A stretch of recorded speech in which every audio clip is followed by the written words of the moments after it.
Eduardo Zattichi could silence a room of hardened criminals with a single glare, but he couldn't get his 3 daughters to say a single syllable. He was the don of the Zattichi crime family, the tattooed king who ruled New York's underworld with an iron fist wrapped in Italian leather. But his greatest failure wasn't a botched hit or a federal investigation. It was 3 identical 2-year-old girls who had never spoken a word. Doctors called it developmental delay. Therapists whispered about attachment disorders. Eduardo called it his private torture. That silence shattered on a chaotic Wednesday afternoon at Rosso e Nero, when the most feared man in 5 boroughs lost control of his empire in front of a dining room full of witnesses. His triplets didn't cry for their father. They pointed 3 tiny fingers at a struggling waitress in a stained apron and screamed one word in perfect, devastating unison. "Mom, before we go any further, comment where you're watching from. Let's see how many people are here with these girls tonight." The lunch rush at Rosso e Nero was in full swing. The upscale Italian restaurant humming with the clatter of silverware against fine china and the murmur of Manhattan's elite conducting business over $20 appetizers. Exposed brick walls lined with wine bottles worth more than most people's cars created an atmosphere of old-world elegance, while modern chandeliers cast golden light across white tablecloths. Alessia Angelo pushed through the kitchen doors, balancing a tray of dirty dishes on her hip. She was 26, with dark hair pulled back in a practical ponytail, and eyes that carried the exhaustion of someone working 3 jobs to outrun debt. The Rosso e Nero gig was only 3 weeks old, a miracle, considering she'd been fired from her last 2 waitressing jobs for being too slow and too distracted. The tips here could finally put a dent in her late father's medical bills. She couldn't afford to lose this one. "Alessia!" Marco, the floor manager, grabbed her elbow with the grip of a man whose entire career depended on the next 5 minutes. His face had gone the color of old pasta. "Table 7. The booth in the back. You're taking it." Alessia's stomach dropped. "Why me? That's usually Veronica's." Veronica called in sick. "Convenient timing." Marco's eye twitched. "Listen to me very carefully. That table is Eduardo Zattichi." "You know the name?" Everyone in New York knew the name. The Zattichi family wasn't just connected, they were the connection. Import, export, construction, waste management. Eduardo Zattichi was rumored to own more of the city than the city owned of itself. He was also a widower, rarely seen in public, and when he was, it was never good news for someone. "I've heard of him," Alessia whispered, her mouth suddenly dry. Then you know you don't look him in the eye unless he speaks first. You don't ask questions, you don't linger. Marco thrust a wine list into her hands. "And for God's sake, don't let those kids throw anything. Just survive the next hour, and I'll give you the weekend shifts." Alessia nodded, smoothing her apron with trembling hands, and stepped onto the floor. The restaurant's usual buzz had dropped to an uncomfortable hush. She could feel eyes tracking her as she approached table 7, tucked into a private alcove with a view of both exits, a position chosen by someone who never sat with his back exposed. And there he was, Eduardo Zattichi at 34, looked like violence wrapped in Armani. He was broad-shouldered and coiled with the tension of a man perpetually ready to strike. His tailored black suit couldn't hide the tattoos crawling up his neck, intricate patterns that disappeared beneath his collar and emerged again at his wrists. His dark hair was swept back, and his face was all sharp angles and brutal beauty, with eyes so dark they looked black in the restaurant's dim lighting. A thin scar cut through his left eyebrow. This was a man who had killed people. Alessia was certain of it, but it wasn't Eduardo that made her heart clench. It was the 3 little girls, identical triplets, no more than 2 years old, sat in a custom triple high-chair contraption that looked like it cost more than her car. They wore matching pale yellow dresses with lace details, their blonde curls held back with tiny clips. Beautiful children. Angelic even. Except they were currently in the throes of what could only be described as synchronized chaos. One was flinging peas across the table. Another was crying without sound, tears streaming down her cherubic face. The third was banging a silver spoon against her tray with the determination of a drummer in a heavy metal band. And Eduardo Satici, the man who allegedly once made a rival family head disappear for insulting his shoes, sat there looking utterly, completely defeated. Eduardo's hand shot out and caught Alessia's wrist before she could step back. His grip wasn't painful, but it was absolute, the hold of a man who had never been denied anything in his life. "You're not going anywhere," he said, his voice low and controlled, the kind of quiet that was more terrifying than shouting. I don't understand," Alessia stammered, her eyes darting to the triplets, who had gone eerily calm now, all three staring at her with identical expressions of desperate longing. "I've never seen them before, I swear." "Marco." Eduardo didn't raise his voice. He didn't need to. The floor manager appeared instantly, pale and sweating. "Clear the restaurant, now. Everyone out. Tell them there's a gas leak." "Sir, we have the Castellano party in the main room. They just ordered." "Now." Marco practically sprinted toward the kitchen. Within seconds, Alessia could hear the commotion. Confused protests, the scraping of chairs, the clatter of abandoned silverware. Two men in dark suits materialized from somewhere, flanking the exits, ushering bewildered diners toward the door with the kind of polite menace that didn't invite argument. "Please," Alessia whispered, trying to pull her wrist free. "I don't know what's happening. I'm just a waitress." "Just a waitress." Eduardo's laugh was bitter, humorless. He stood, still holding her wrist, and gestured with his free hand to the triplets. Bella, or was it Elena, had grabbed the hem of Alessia's apron and was holding it like a lifeline, tears still wet on her face but silent now, waiting. "Just a waitress who my daughters who haven't spoken a single word in 2 years, recognize as their mother." "That's impossible. I agree. Which is why you're going to explain to me exactly what kind of game you're running." He pulled her closer, his face inches from hers, and she could smell expensive cologne mixed with something darker, cigar smoke maybe, or gunpowder. "Did someone send you? The Russos? The Bratva? How much did they pay you to train 3 toddlers to call you Mama?" "Nobody sent me." Alessia's voice cracked. "I don't even know who the Russos are. I've been working here 3 weeks. I've never even seen you before." One of the suited men approached. "Restaurant's clear, boss. Back exit secured." Eduardo nodded once, then turned back to Alessia. "You're coming with me. We're going to have a longer conversation somewhere more private. If this were you, right now, would you go quietly to protect the children, or run and risk everything? Tell me in the comments." "No." Alessia tried to dig her heels in, but Eduardo was already moving, pulling her toward the back of the restaurant where a private exit led to the alley. "No, you can't just kidnap me. I'll scream." "Go ahead." Eduardo's voice was almost bored. "We own the precinct captain, the building inspector, half the judges in Manhattan. Scream all you want." Terror seized Alicia's chest. She looked back desperately at the triplets. 2 men were already unbuckling them from their elaborate high chair, preparing to move them. Sophia reached out her small hands toward Alicia, her face crumpling, and Alessia felt something crack inside her chest.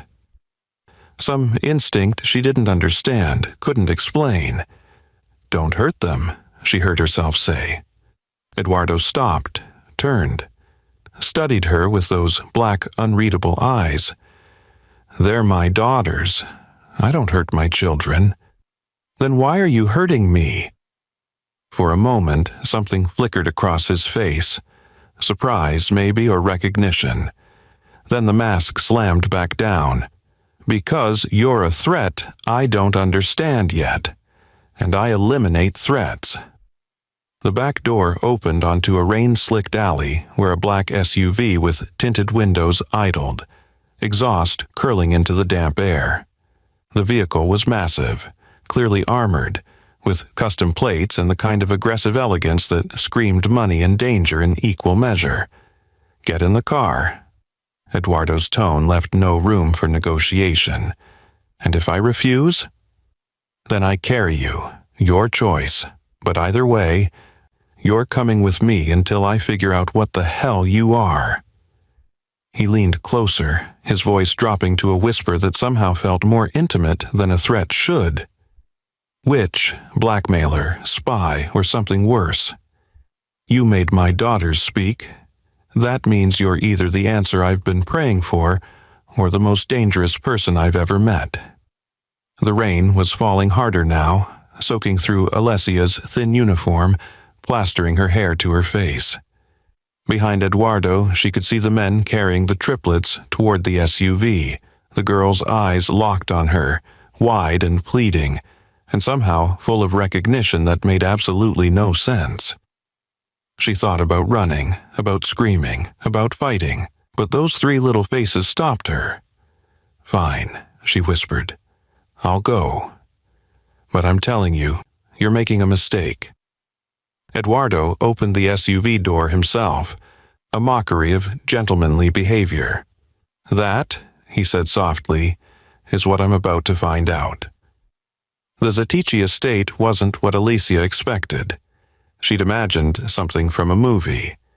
Marble statues, gaudy gold fixtures, tacky displays of wealth. Instead, the compound in Westchester was all modern lines and bulletproof glass, surrounded by walls that looked decorative but were clearly designed to keep armies out.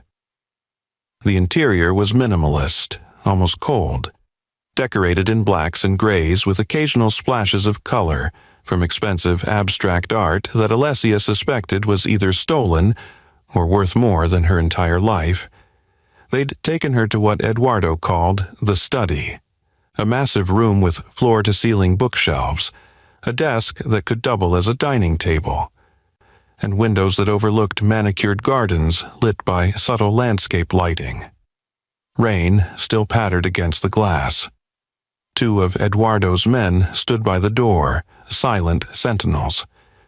The triplets had been whisked away by an older woman Eduardo called Gianna, the nanny, though not before all three had started crying the moment Alessia disappeared from view. The sound had followed her down the hallway like an accusation. Now she sat in a leather chair that probably cost more than her monthly rent, watching a thin man in his 60s set up what looked like a mobile laboratory on Eduardo's desk. Dr. Moreau had arrived within 20 minutes of their arrival, carrying a silver case and wearing the expression of someone who'd been summoned at gunpoint before and knew better than to ask questions. "This won't hurt," Dr. Moreau said, approaching Alessia with a swab. His accent was French, his manner clinical. "Just a cheek swab, and then one for each of the girls." "Wait," Alessia pulled back. "A DNA test? You think I'm, their biological mother? That's insane." "Then you have nothing to worry about." Eduardo stood by the window, silhouetted against the storm outside, arms crossed. He'd removed his suit jacket, revealing the full tapestry of tattoos covering his forearms, intricate patterns that looked like they told stories in a language Alessia didn't speak. If you're innocent, the test proves it. If you're not... He let the threat hang. Dr. Moreau swabbed Alessia's cheek with professional efficiency, then disappeared upstairs. She could hear the triplets crying even from 2 floors up, a sound that made her stomach twist with an anxiety she couldn't explain. Eduardo moved to his desk, poured 2 glasses of something amber from a crystal decanter, and slid one across to Alessia. Drink. You look like you're about to pass out." "I don't want your whiskey. I want to go home." "Not until I get answers." He settled into the chair across from her, studying her like she was a puzzle he was determined to solve. "Start from the beginning. Your full name, where you're from, everything." Alessia's hands were shaking. She clasped them together in her lap. "Alessia Marie Angelo. I grew up in Queens. My mother died when I was 16. My father raised me alone until he got sick 3 years ago. Pancreatic cancer. He died last year, and the medical bills—" Her voice cracked. "The medical bills buried me. I've been working 3 jobs trying to dig out." Sympathetic story, conveniently tragic. Eduardo's expression didn't soften. "Keep going." "There's nothing to keep going with. I work at the restaurant. I work at a coffee shop in the mornings. I do data entry at night. That's my life. I don't have time for elaborate mafia blackmail schemes, and I definitely don't have 3 secret children." "Then explain why my daughters called you Mama." "I can't." The words burst out of her, frustrated and terrified. "I don't know. Maybe they saw me somewhere before. Maybe I look like someone they knew. Maybe it was just random. Kids say weird things. My daughters don't say anything." Eduardo leaned forward, his voice dropping to something dangerous. "That's the point. 2 years of specialists, 2 years of therapy, 2 years of silence. And then you walk by and they speak. So either you're exactly what you claim, a broke waitress who happened to trigger a miracle, or you're part of something calculated, and I don't believe in miracles." Alessia met his eyes, and for the first time, she saw past the threat to something else. Fear. This terrifying man was afraid. Afraid for his daughters, afraid of what she represented. "Wait," she said slowly, a memory surfacing. "When I was 21, 5 years ago, I donated eggs." Eduardo went very still. "What?" "I needed money for my dad's first round of treatment. There was this fertility clinic in Manhattan, very high-end. They paid $20,000 for donors who met specific criteria. Young, healthy, college-educated. I applied. They accepted me." The words were tumbling out now. "They harvested the eggs, paid me, and I signed papers saying I'd never contact any children born from the donation. They said it was anonymous. They said there was no way—" Dr. Moreau appeared in the doorway, tablet in hand. His face was carefully neutral. "Results?" Eduardo's voice was sharp. The doctor approached, handed Eduardo the tablet. "The test was conclusive. I ran it twice to be certain." Eduardo stared at the screen, the color drained from his face. When he looked up at Alessia, his expression was something between shock and fury, and a grief so raw it made her chest ache. "Maternity confirmed," he said, his voice hollow. 99.9%. You're their biological mother." The room tilted. Alessia gripped the armrests of her chair. "That's impossible," she whispered. "They told me the donation failed. They said no viable embryos. They lied." Eduardo set the tablet down with carefully controlled violence. "Or someone lied. My wife." He stopped, started again. "My late wife told me she was pregnant. Carried them for 9 months. I watched her. She faked it." Alessia's voice was barely audible. Eduardo's silence was answer enough. He poured himself another drink, downed it in one swallow, and looked at Alessia with eyes full of something that might have been accusation or might have been desperation. "So now," he said quietly, "we have a problem." Eduardo left Alessia in the study under guard and disappeared into the east wing of the estate, a part of the house he rarely entered anymore. His late wife's bedroom suite had been sealed since her death 18 months ago, not out of grief, but out of a desire to forget.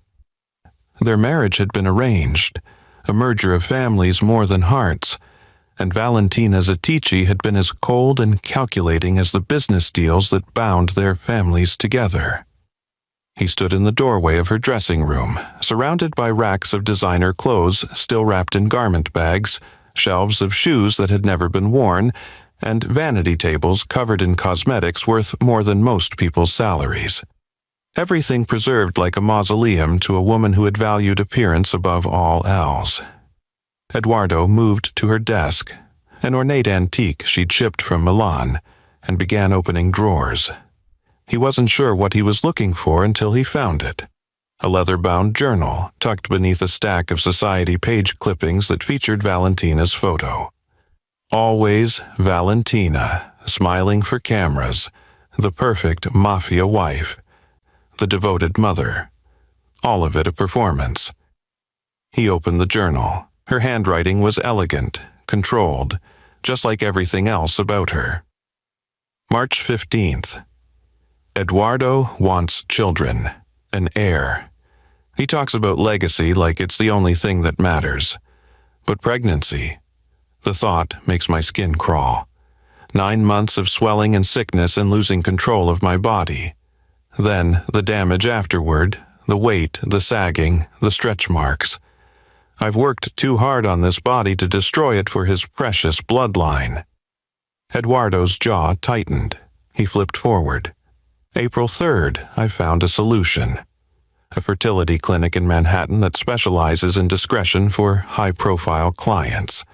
They can arrange everything. An egg donor who matches my coloring, a surrogate if needed. But Eduardo can never know. His pride wouldn't allow it. He needs to believe these children are mine, that I sacrificed for his family. The performance of pregnancy will be easy enough. Padding, careful photography. I'll deliver in a private clinic with doctors I control. He'll never question it. The words blurred. Eduardo sat down heavily in Valentina's chair, the journal trembling in his hands. He forced himself to keep reading. June 12th. The donor has been selected. Young, poor, desperate, perfect. Dark hair, similar bone structure. They showed me her photo. Pretty in a common sort of way. She'll never know what happens to her genetic material. The clinic assures me complete anonymity. $20,000 and a signature, and she disappears from the equation forever. $20,000. The exact amount Alessia said she was paid. Eduardo's vision tunneled. September 8th. The implantation was successful. Triplets. God help me, triplets. Eduardo is ecstatic. He sees it as a sign of his virility, his power. 3 daughters to marry off, 3 alliances to forge. He doesn't see the burden. But I'll manage. I always do. The girls will have nannies. I'll appear for photos and family dinners. Eduardo will get his heirs, and I'll get to remain myself. Eduardo slammed the journal shut, but the damage was done. He sat in the darkness of his dead wife's room, surrounded by her lies, and felt something crack inside his chest. Every moment of those pregnancies, every ultrasound he'd attended, every time he'd placed his hand on Valentina's stomach to feel the baby's kick, every proud smile he'd given her, all of it had been theater. She'd padded her dresses and hired actresses and doctors to maintain the illusion. And he'd believed it. He'd believed all of it. The triplets weren't Valentina's daughters. They were the children of a struggling waitress who'd sold her eggs to save her dying father. A woman who had no idea her genetic children existed until 3 toddlers pointed at her in a restaurant and called her mama. Some instinct had known. The girls had recognized their real mother on a cellular level that Eduardo's rational mind couldn't explain. He thought about Valentina's death. A car accident on the Taconic Parkway, driving too fast in the rain after an argument about his refusal to send the girls to boarding school in Switzerland. She'd wanted them gone by age 3. He'd refused. It was one of the few times he'd denied her anything. Maybe some part of him had known even then that something was wrong. The girls had been 15 months old when Valentina died, and they'd never cried at her funeral, never reached for her the way children reach for their mothers. They'd been more interested in Gianna, the nanny, than the woman who was supposed to have given them life. Because Valentina hadn't given them life. Alessia had. Eduardo stood, tucked the journal under his arm, and walked back through the silent halls of his estate. He could hear the triplets crying upstairs. They'd been inconsolable since Alessia had been taken away. Dr. Moreau had suggested sedatives. Eduardo had refused. He wouldn't drug his daughters just because they wanted their real mother. Their real mother, who was sitting terrified in his study, probably planning escape routes and wondering if she'd ever see daylight again. He found Alicia exactly where he'd left her. Though she'd moved to stand by the window, her arms wrapped around herself. She turned when he entered, her eyes red-rimmed but defiant. "I want a lawyer," she said. Eduardo held up the journal. "Read this first." "I don't read it." His voice was gentler than it had been all night. "Please." Something in his tone made her take the journal. He watched her face as she read, saw the shock, the anger, the dawning horror of understanding. When she finished, she looked up at him with tears streaming down her face. "She bought my eggs like I was livestock," Alicia whispered, "and then she threw away everything I would have given freely if anyone had just asked." "She threw away everything," Eduardo agreed. He moved to the window beside her, both of them reflected in the dark glass, including the truth. "My daughters have been living with a ghost for 18 months, but you—" He turned to face her. "You're real. You're the only real thing in their lives." "I don't know how to be a mother." "Neither do I," Eduardo said quietly. "But they know you. Somehow, they know." Upstairs, the crying had reached a fever pitch. The nursery was a war zone of pastel destruction. Toys lay scattered across plush carpeting, books torn from shelves, a toppled rocking chair blocking the doorway. In the center of the chaos, 3 identical little girls screamed with the kind of primal desperation that transcended language. Gianna, the nanny, a sturdy woman in her 50s who looked like she'd survived worse, was trying to comfort Sophia, but the child thrashed in her arms, reaching toward the door with grasping fingers. The moment Alessia stepped into the room, the screaming stopped. It was eerie, the sudden silence. 3 tear-stained faces turned toward her in unison, eyes wide and pleading. Then Bella launched herself forward with a toddler's reckless abandon, stumbling across the carpet with arms outstretched. Elena and Sophia followed, a small stampede of yellow dresses and desperate need. They hit Alessia's legs like tiny battering rams, clinging to her with a strength that seemed impossible for their size. Alessia stood frozen, these 3 strangers wrapped around her like she was their anchor in a storm. One of them, Elena, she thought, pressed her face against Alessia's hip and whispered it again, that word that had destroyed everything. "Mom." Alessia's knees buckled. She sank to the floor, and immediately all 3 girls were in her lap, touching her face, her hair, her hands, as if confirming she was real. Their crying had shifted to hiccuping sobs, then to something like contentment. Sophia stuck her thumb in her mouth and leaned against Alessia's chest. Bella played with a strand of Alessia's hair that had escaped her ponytail. Elena just stared at her with those solemn brown eyes, as if memorizing every feature. "They've been like this for 2 hours," Gianna said quietly from the doorway. Eduardo stood behind her, watching with an expression Alessia couldn't read.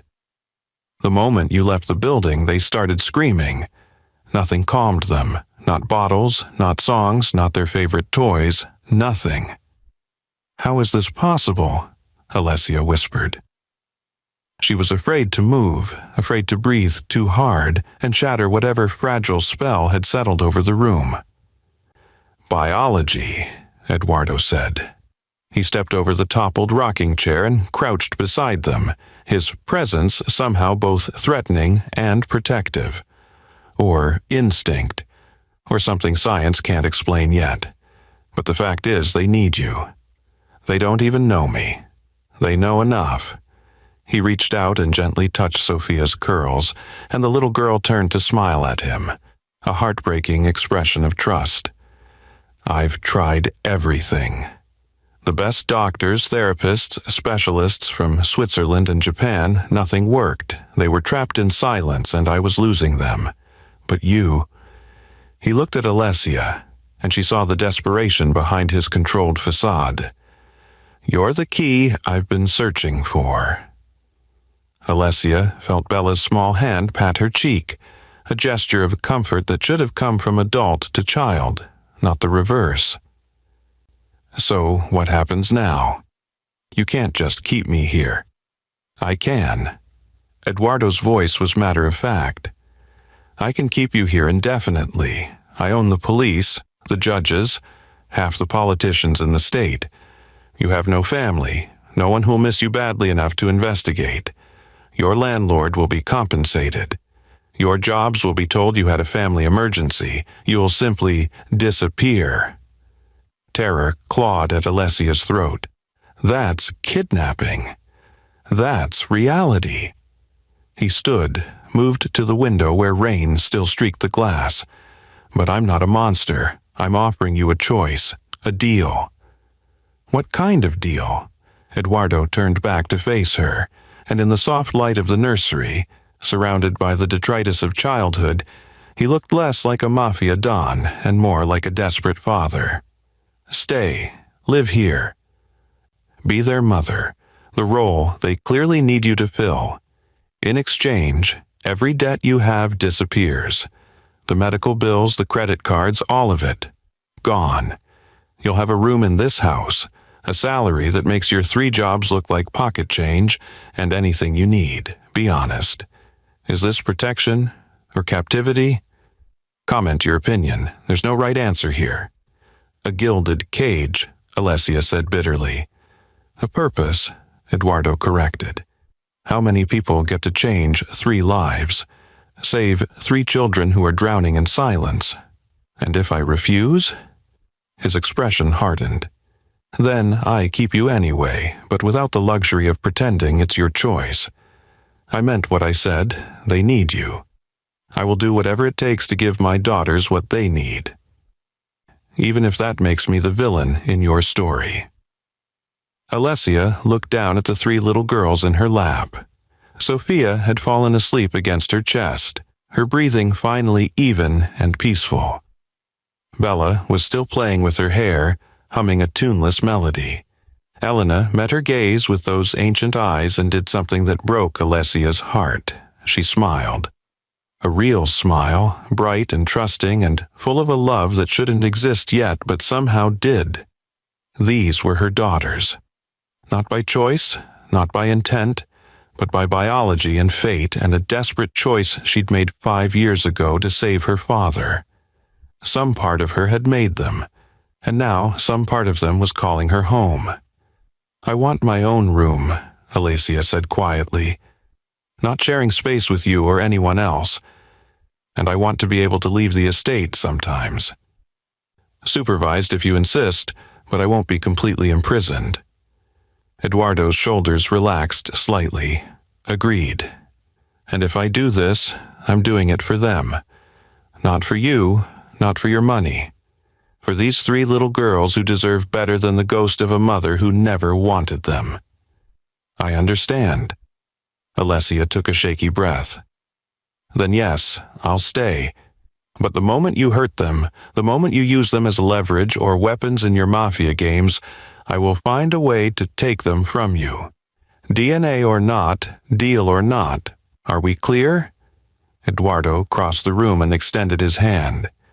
"Crystal." She shook it, and felt the trap close around her with the softness of a velvet glove and the finality of prison bars.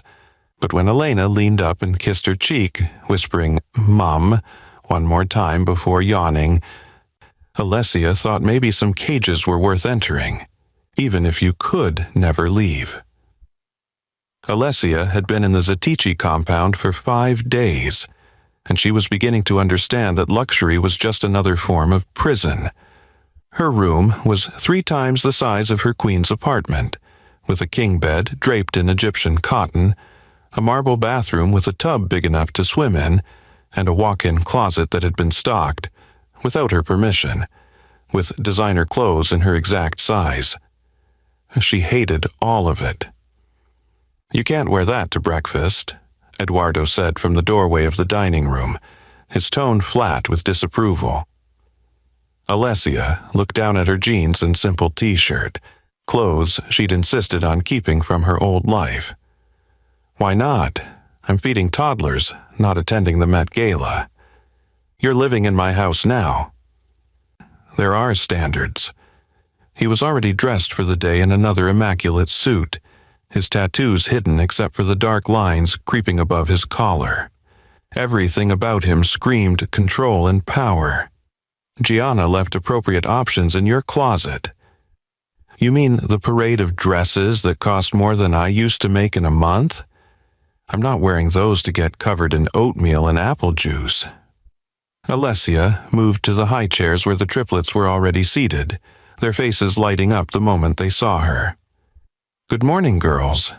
"Mum," Sophia said, banging her hands on her tray with delight. It was still the only word any of them spoke, but they said it constantly now, like they were making up for 2 years of silence. Eduardo took his seat at the head of the table, watching Alessia with those dark, calculating eyes. "You're teaching them bad habits. I'm feeding them breakfast. You're letting them throw food. Bella just put a handful of scrambled eggs in her hair." "She's 2 years old, Eduardo. 2-year-olds throw food. It's literally what they do." Alessia wiped Bella's hands with a napkin, earning a giggle. "When was the last time you actually sat with them during a meal?" His jaw tightened. "I have responsibilities." "So do they. They're children. They need their father, not a ghost who shows up to criticize and disappears to make business calls." She hadn't meant to snap, but 5 days of walking on eggshells had worn her patience thin. "You brought me here to help them. Let me help." "I brought you here because they won't stop screaming when you leave." Eduardo set down his coffee cup with controlled precision. "Don't confuse that with giving you authority over how I run my household. Then maybe you should run your household better." The temperature in the room dropped 10 degrees. Eduardo stood slowly, and Alessia was reminded viscerally that this was a man who killed people for a living. But she refused to back down, even as her heart hammered against her ribs. "You have no idea what you're talking about," he said quietly. "I know that those 3 little girls barely recognize you. I know that when you walk into a room, they don't run to you like children should run to their father. They're afraid of you." "They're not afraid." "Then why does Sophia cry when you pick her up? Why does Elena hide behind my legs when you raise your voice? Why does Bella only smile at you when I'm standing right next to her?" Alessia moved to stand between Eduardo and the high chairs, a human shield. "You want to be their father. Then be soft with them. Be present. Stop treating them like business assets and start treating them like they're the most important thing in your world." For a long moment, Eduardo just stared at her. Then, to her surprise, his shoulders dropped slightly. He looked past her to the triplets, who were watching the exchange with wide, uncertain eyes. "I don't know how," he said finally, so quietly she almost missed it. The admission cost him. Alessia could see it in the way he turned slightly away, the muscle ticking in his jaw. This man, who commanded armies and controlled territory and inspired fear in hardened criminals, didn't know how to be gentle with his own daughters. "Then learn," Alessia said, her voice softer now. "Start small, sit with them, don't hover, don't correct, just be here." Eduardo moved slowly, like he was approaching wild animals, and lowered himself into the chair beside Bella's high chair. The little girl watched him suspiciously, a piece of toast clutched in her fist. He reached out, hesitated, then gently touched her hand.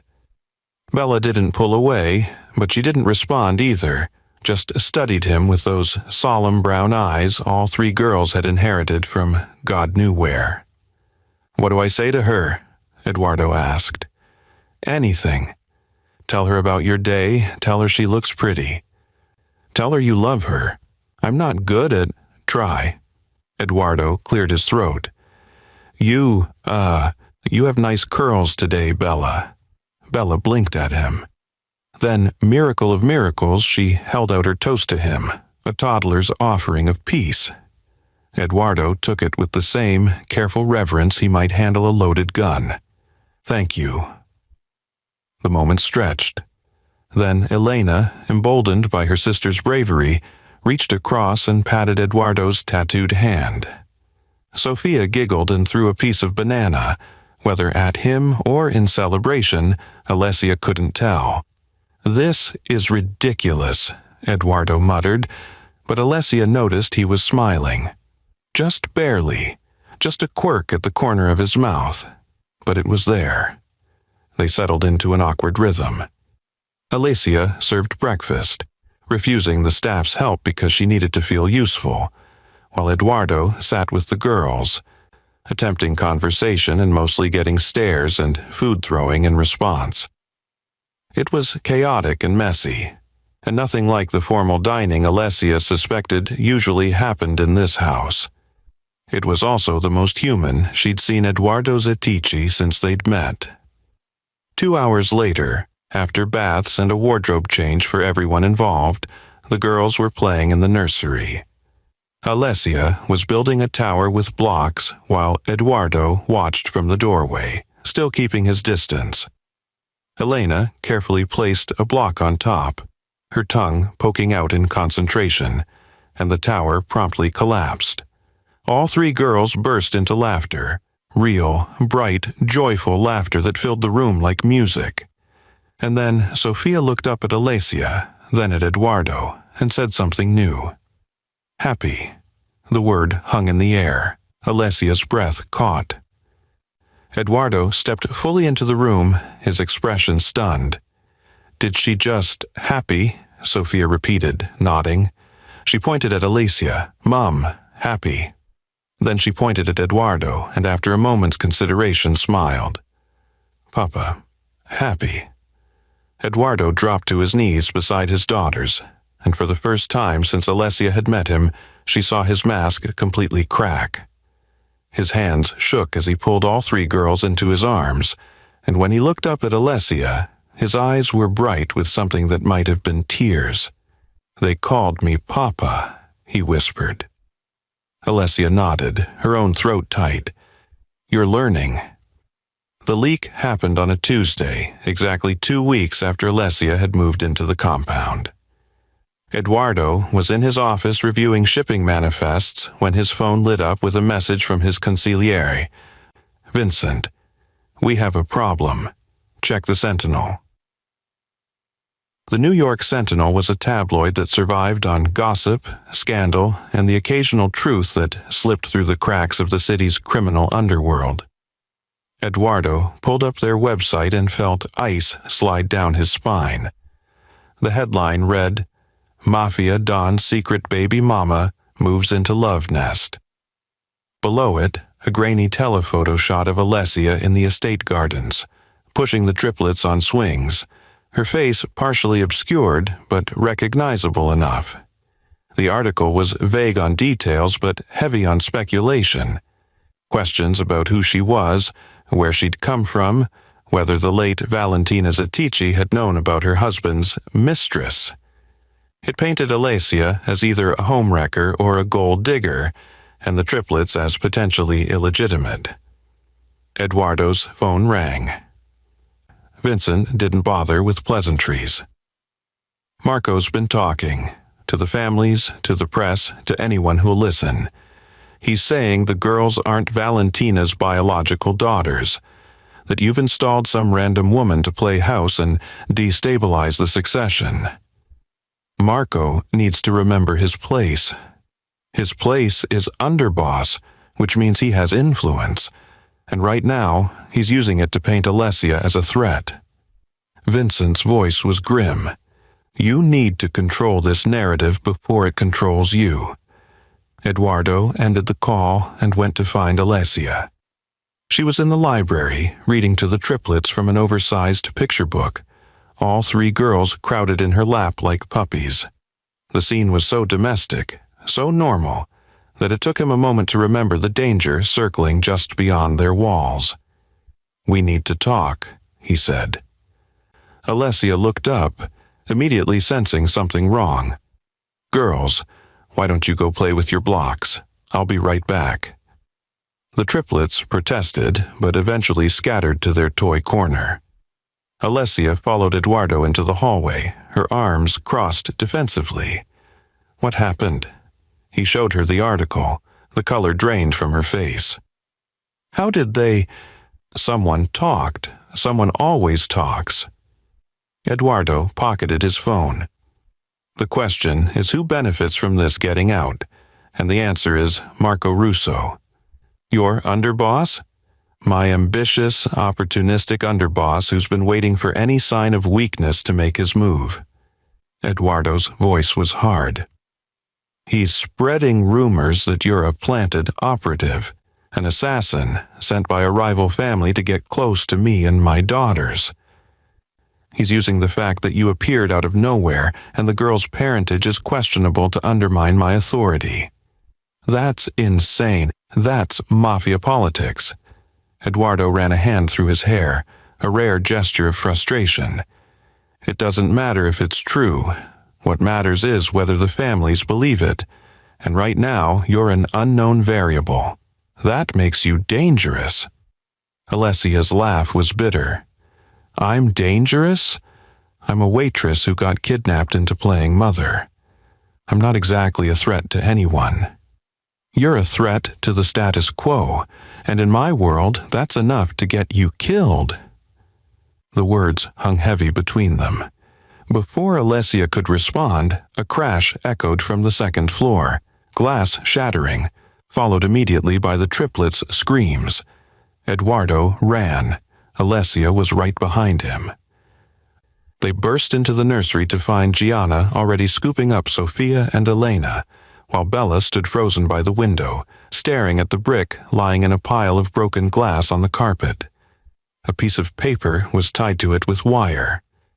Eduardo grabbed the brick, careful not to touch it with bare hands. He unwrapped the note and his expression went murderous. "What does it say?" Alessia demanded, pulling Bella into her arms.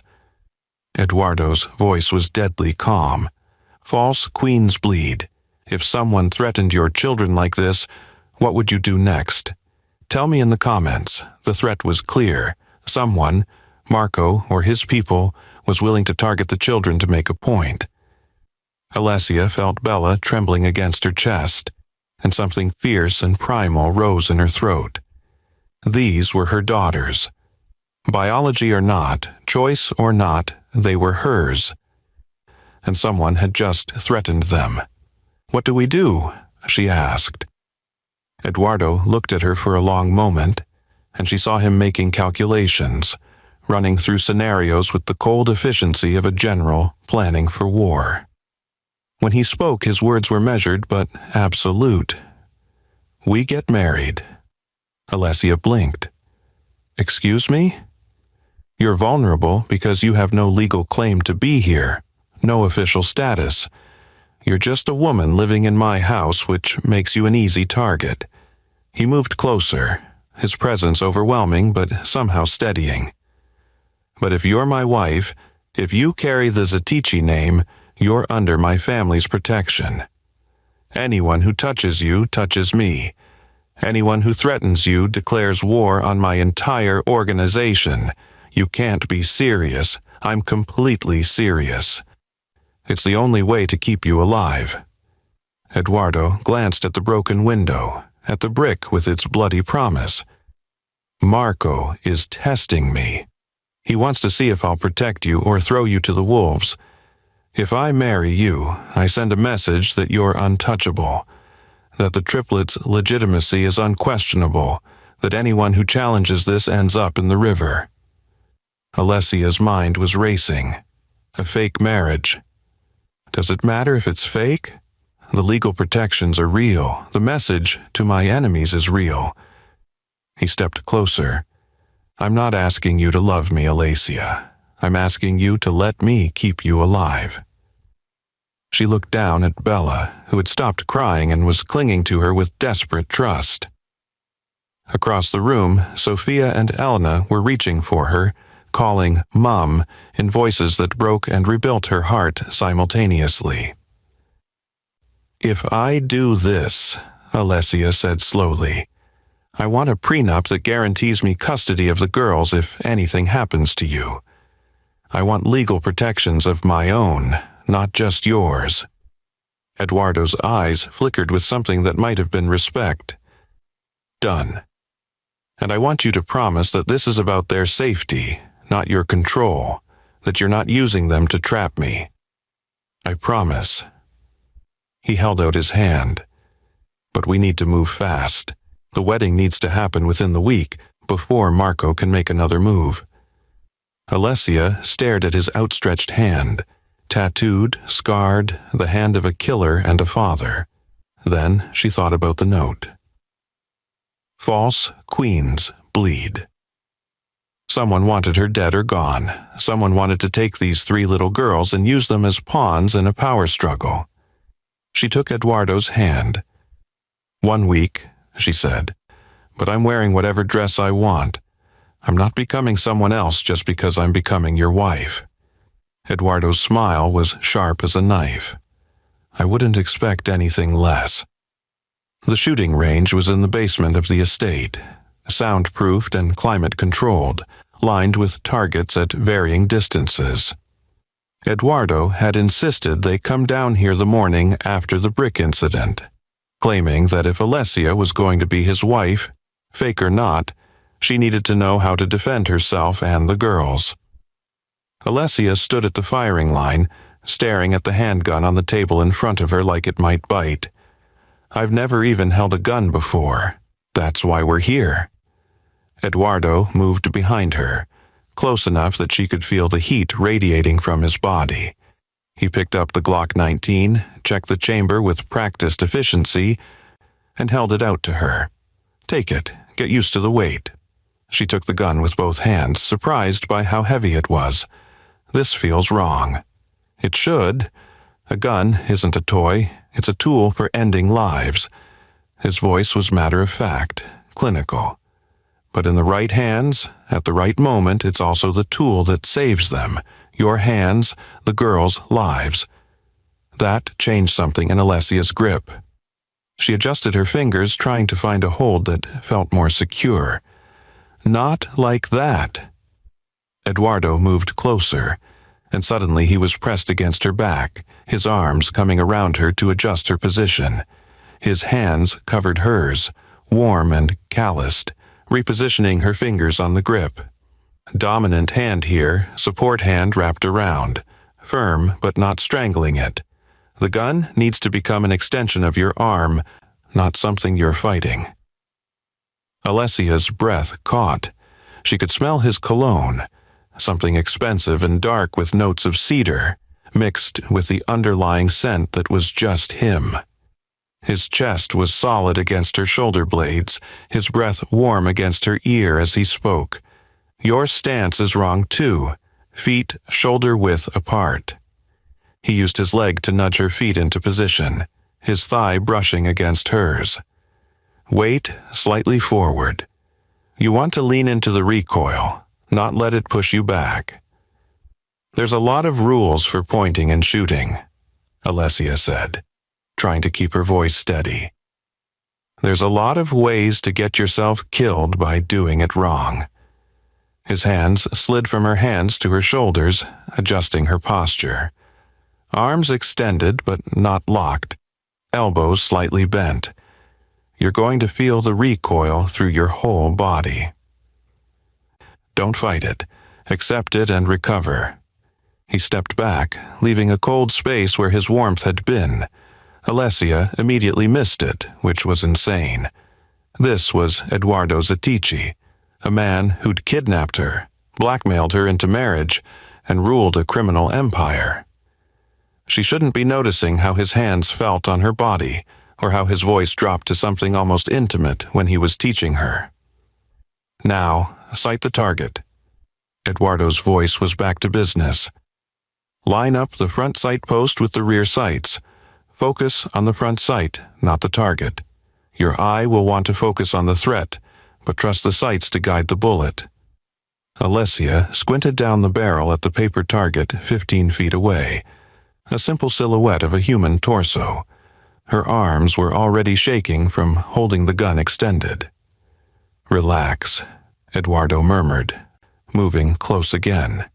His hand settled on the small of her back, steadying. Breathe in, let half of it out. Squeeze the trigger on the exhale, don't jerk it. Squeeze slowly, like you're trying not to wake the girls. She followed his instructions, breathed in, let it out halfway. Squeezed. The gun kicked in her hands, the report deafening even through the ear protection. The recoil shoved her backward into Eduardo's chest, and his arm immediately wrapped around her waist, stabilizing her. Good, he said, and she could hear the approval in his voice. Look at the target. She'd hit it. Barely. The shot had caught the edge of the silhouette's shoulder, but she'd hit it. Again, Eduardo said. His arm was still around her waist, and he didn't seem in a hurry to move it. Empty the magazine. Get comfortable with the noise and the kick. Then we'll work on accuracy. They spent the next hour like that. Eduardo pressed close, his voice low and patient, guiding her through the mechanics of shooting. His hands on her hips, adjusting her stance. His fingers over hers, correcting her grip. His breath on her neck when he leaned in to check her sight picture. By the time the session ended, Alessia had gone through 3 magazines and was hitting center mass more often than not. Her arms ached. Her ears rang despite the protection, and she was hyper-aware of every point where Eduardo's body had touched hers. You're a natural, Eduardo said, taking the gun from her and setting it on the table. He pulled off his ear protection and she did the same. The silence felt too loud. A few more sessions and you'll be able to protect yourself if Marco's people come again. I don't want to have to shoot anyone, Alessia said quietly. Neither do I. But wanting something and being prepared for the alternative are 2 different things. Eduardo turned to face her fully, and there was something in his expression she'd never seen before. Something almost vulnerable. When that brick came through the window, when I saw you standing there with Bella in your arms, I realized something. What? That this stopped being about the girls weeks ago. He reached up and tucked a strand of hair behind her ear, his fingers lingering against her cheek. I brought you here because they needed you. But somewhere between the DNA test and the breakfast battles and watching you read them stories, I started needing you too. Alessia's heart was hammering harder than it had when she'd fired the gun. Eduardo, I know this wasn't your choice. I know I forced you into this marriage to protect you. But if I'm being honest, he stopped, seemed to struggle with the words. I'm not just protecting a nanny anymore, or even just the mother of my children. I'm protecting someone He broke off, shook his head. Someone I care about, more than I should. The admission hung between them, raw and unexpected. Alessia didn't know what to say. She'd spent 3 weeks hating this man, resenting her captivity, planning escape routes she'd never used because of 3 little girls who called her mom. But somewhere in the chaos of co-parenting and negotiating this strange new life, something had shifted. She'd stopped seeing just the monster. She'd started seeing the man. "I care about them," she said finally. "Your daughters. Our daughters." She paused. "And I'm starting to care about you too, which terrifies me." Eduardo's smile was slow, genuine, transforming his face into something almost beautiful. "Good. Terror means you're paying attention." He held out his hand. "Come on. The girls will be waking from their nap soon, and they get cranky if we're both not there." Alessia took his hand and let him lead her back upstairs, back to the life she'd never chosen but was starting to claim as her own. The engagement party was everything Alessia had dreaded.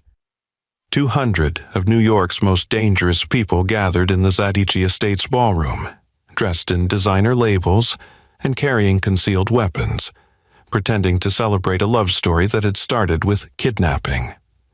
Crystal chandeliers threw prismatic light across marble floors. A string quartet played Vivaldi in the corner.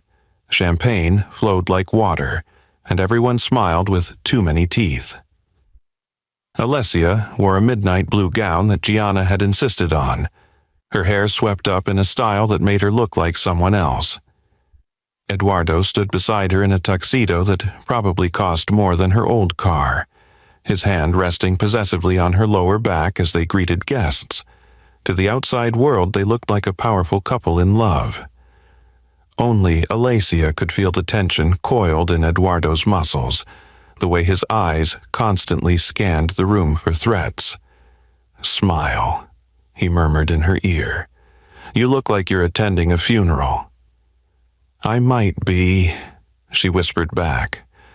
"Half these people look like they want to kill me. Only a quarter.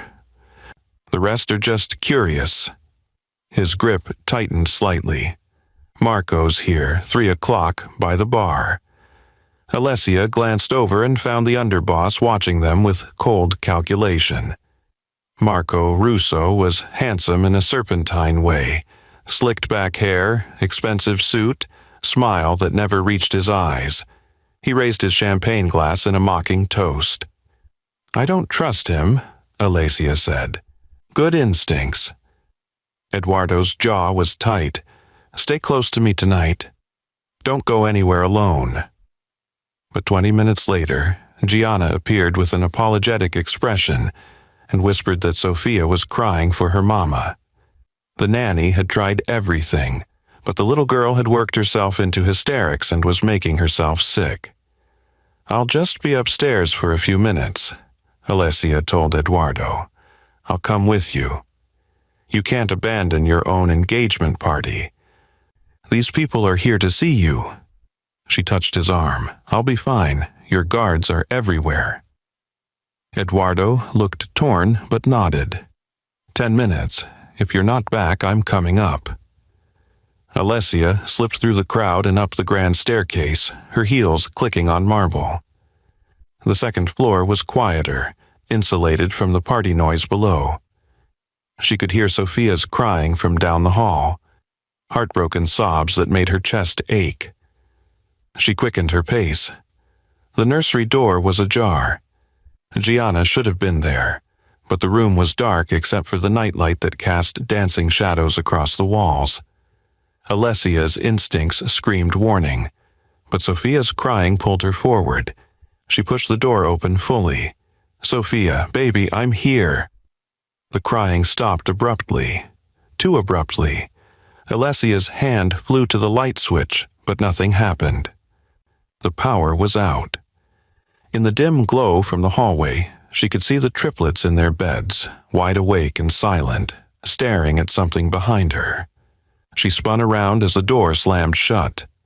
2 men in dark clothes emerged from the shadows. One grabbed her arms while the other locked the door.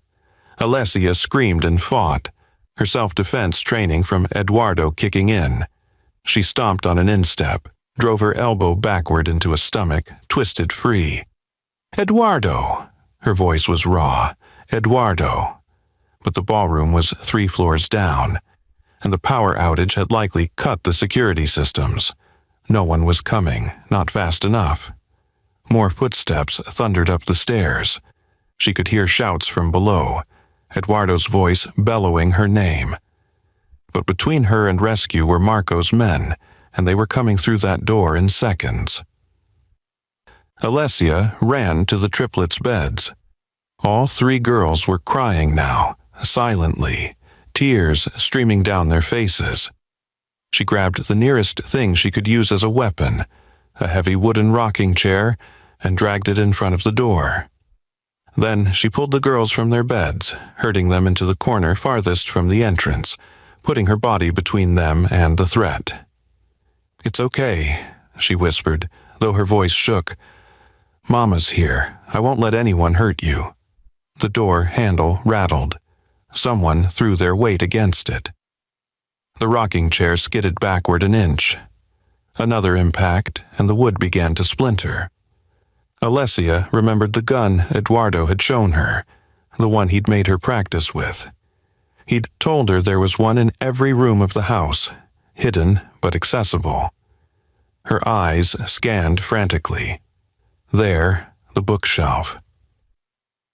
He'd mentioned the 3rd shelf, behind the copy of The Prince. She lunged for it, grabbed the book, found the concealed compartment. Her fingers closed around cold metal just as the door crashed open. Marco Russo stepped through, flanked by 3 men with guns drawn. He looked calm, almost amused, as he surveyed the scene. Alessia crouched in front of 3 terrified toddlers, a pistol shaking in her hands. "The waitress wants to play soldier," Marco said. "How charming. Get away from my daughters." Alessia's voice was steadier than she felt. "Your daughters?" Marco laughed. "They're not yours. They're not even really his. They're genetic accidents from a lying wife, and they're in the way of the natural succession." He gestured to his men. "Remove her. Kill the children. Make it look like a robbery gone wrong." Everything slowed down. Alessia saw the men raise their weapons. She heard Bella whimper behind her. She thought about Eduardo teaching her to shoot, his hands guiding hers, his voice in her ear. Breathe, aim, squeeze. She fired. The shot went wide. Adrenaline made her hands shake. But it was enough to make Marco's men dive for cover. In that split second, Eduardo burst through the shattered doorway like an avenging angel, his own gun drawn, his face a mask of murderous rage. "You touch my family," Eduardo snarled, "and I'll bury you alive." What followed was controlled chaos. Eduardo's security team flooded the hallway. Gunshots cracked through the air. Marco's men fell or fled. Marco himself tried to run, but Eduardo caught him by the throat and slammed him against the wall with brutal efficiency. "You came into my house," Eduardo growled, his forearm across Marco's windpipe. "You threatened my children. You tried to kill the woman I love." Marco clawed at Eduardo's arm, gasping. "She's nobody. She's everything." Eduardo's voice dropped to something lethal. "And you just signed your death warrant." Alessia didn't see what happened next. She was too busy gathering the triplets into her arms, checking them frantically for injuries, whispering promises she wasn't sure she could keep. They clung to her, all 3 crying, "Mom, Mom, Mom," in a heartbroken chorus. Then Eduardo was there, kneeling beside them, his hands gentle despite the blood on his knuckles. "Are you hurt, any of you?" "We're okay," Alessia managed. "Scared, but okay." He pulled all 4 of them into his arms, and for a moment the feared Don of the Zatici family was just a father holding his family, shaking with relief and rage and something that looked like love. "I've got you," he whispered into Alessia's hair. "All of you. I've got you." and for the first time since this nightmare began, Alessia believed him. The estate was quiet in the way that only comes after violence, a held breath, waiting to see if the danger has truly passed. Marco's body had been removed with the clinical efficiency Eduardo's men were known for. The engagement party had scattered like startled birds. Police wouldn't come because police didn't come to Zetici properties unless invited, and they wouldn't be invited. Alessia sat in Eduardo's private bathroom while he knelt in front of her with a first aid kit, cleaning the scrapes on her arms from where Marco's men had grabbed her. His hands were surprisingly gentle, daubing antiseptic on her bruised wrists with a cotton pad. Neither of them had spoken since the triplets had finally fallen asleep in their beds, all three girls piled together like puppies, refusing to let go of the stuffed animals Alessia had tucked around them. "You should have stayed at the party," Eduardo said finally, his voice rough. Sofia was crying. "It was a recording. Marco had one of his men play it through the baby monitor to lure you upstairs." His jaw clenched. "I should have known. I should have anticipated. You can't predict everything." Alessia winced as he pressed a butterfly bandage over a cut on her forearm. "You got there in time. That's what matters." "I almost didn't." He looked up at her, and his eyes were haunted. "When I heard you scream, when I realized the power was cut and you were up there alone with them, I've never been that afraid in my life. Not when I took over the family. Not when Valentina died. Not ever." Alessia reached out and cupped his face with her uninjured hand. "But we're okay, all of us, because you taught me how to defend them. You were magnificent." Something like wonder crept into his voice. "You stood between them and armed men with nothing but a gun you'd barely learned to use. You didn't hesitate. You didn't run. You became exactly what they needed, a mother who would die before letting anyone hurt her children." "Our children," Alessia corrected softly. Eduardo set down the antiseptic and took both her hands in his, careful of her injuries. "I need to tell you something, and I need you to know I mean it, that it's not about the danger or the adrenaline or gratitude. Eduardo, this marriage we're planning, this arrangement to keep you safe, it's not fake anymore. Maybe it never was, not really." He stood, pulling her up with him, his thumbs tracing circles on her palms. "When Marco said I claimed you were the woman I loved, I told him he was wrong. But he wasn't. I do love you, Alessia. I love the way you fight for the girls. I love how you call me out when I'm being an ass. I love that you wore jeans to breakfast and refused to become someone else just because you moved into my world." Alessia's breath caught. "You kidnapped me. I did. I forced you into this life, and if I could go back, I'd—" He stopped, shook his head. "No, I'd do it again, because the alternative is a world where I never met you, where my daughters never spoke, where I never learned what it feels like to love someone so much that the thought of losing them stops your heart. You're terrible at romance," Alessia said, but she was smiling through tears she hadn't realized were falling. "You know that, right? I'm a work in progress." He pulled her closer, his forehead resting against hers. "But I'm asking anyway. Will you marry me? Not because I'm forcing you. Not because the girls need you. But because I need you. Because I want to spend the rest of my life learning how to be the man you deserve." Alessia thought about the past month. The terror, the confusion, the gradual melting of her resistance. She thought about 3 little girls who'd recognized her on a cellular level, who called her mom like it was the most natural thing in the world. She thought about this dangerous, broken man who was learning to be soft, learning to be present, learning to love. "Yes," she whispered, "but I have conditions." Eduardo laughed, the sound rough but genuine. Of course you do. No more kidnapping, no more decisions made without consulting me, and you have to tell me you love me at least once a day, even when I'm being difficult. Especially when you're being difficult. He cupped her face with both hands, his thumbs brushing away her tears. Ti amo, Alicia. Today, tomorrow, and every day after. I love you too, she said, and kissed him. It was soft at first, tentative. Two people learning each other's rhythms.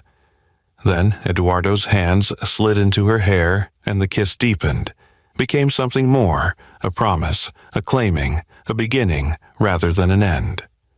When they finally broke apart, both were breathing hard. The girls will be up soon, Alessia said. Let them sleep. They've had a traumatic night. Eduardo laced his fingers through hers. Come with me. I want to show you something. He led her downstairs and out into the garden, where dawn was just breaking over the horizon. The estate grounds were beautiful in the early morning light, manicured lawns, rose bushes beginning to bloom. A fountain that caught the sun and threw it back in diamonds. This is where I want to have the wedding, Eduardo said. Nothing huge, just family, just people who matter. The girls can be flower girls and you can wear whatever makes you happy, and we'll mean every word of the vows. Alessia looked around the garden, imagining it. The vision wasn't hard to conjure. White chairs set up on the lawn, the triplets in matching dresses scattering petals. Eduardo, in a suit, waiting for her with that small smile he reserved only for her and the girls. It's perfect, she said. A door banged open behind them. They turned to see Jana leading 3 pajama-clad toddlers onto the patio, the girls rubbing sleep from their eyes. The moment they spotted Alessia and Eduardo, their faces transformed. Mom! Sophia shrieked with pure joy. Papa! Elena added, the word still new enough to make Eduardo's expression crack with emotion. Bella, always the thoughtful one, studied them for a moment. Then she smiled, a brilliant sunshine smile, and said something that made everything else fall away. Happy. All 3 girls ran across the lawn on unsteady toddler legs, launching themselves at Eduardo and Alessia with reckless abandon. Eduardo caught Bella and Sophia, while Alessia scooped up Elena. And they stood there in the morning light, this impossible patchwork family built from tragedy and DNA and something that looked a lot like fate. Happy, Bella repeated, patting Eduardo's cheek. Then she pointed between him and Alessia with a child's absolute certainty. Love. Eduardo looked at Alessia over the girls' heads, his eyes bright with tears he'd probably deny later. She's right, you know, out of the mouths of babes. Alessia nodded, unable to speak past the lump in her throat. Eduardo leaned across the girls and kissed her again, slower this time, sweeter. The kiss of a man who knew he was exactly where he belonged. When he pulled back, he was smiling. Not the controlled expression he showed the world, but something real and unguarded and beautiful. 3 little words, he murmured. 3 little girls, Alessia added. One family, they said together, and it felt like a vow,